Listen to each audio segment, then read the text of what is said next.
হ্যাঁ, আগের দিন যে ফুলটা আমি কুড়িয়ে পেয়েছিলাম, একটি বিশেষ ফুল, অগ্নিশিখা নাম ছিল, আমি গুগলে দেখেছিলাম। এখানে ফুলটা আমি গাছটা খুঁজে পাইনি, আজকে গাছ খুঁজে পেয়েছি এবং দেখতে পাচ্ছি প্রচুর হয়েছে এই ফুলটা এখানে।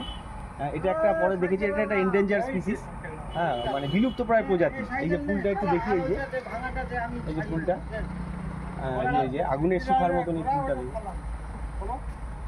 যে আগুনের শিখার মতন গাছটা খুঁজে পেয়েছি। এখানে প্রচুর আছে এই গাছটা, প্রচুর, এবং প্রচুর ফুল ফুটেছে। এমনকি ওই দিকেও কিছু আগাছা আছে, ওর মধ্যে আমি কিছু ফুল দেখতে পাচ্ছি, আমি ওই দিকটাও দেখাবো।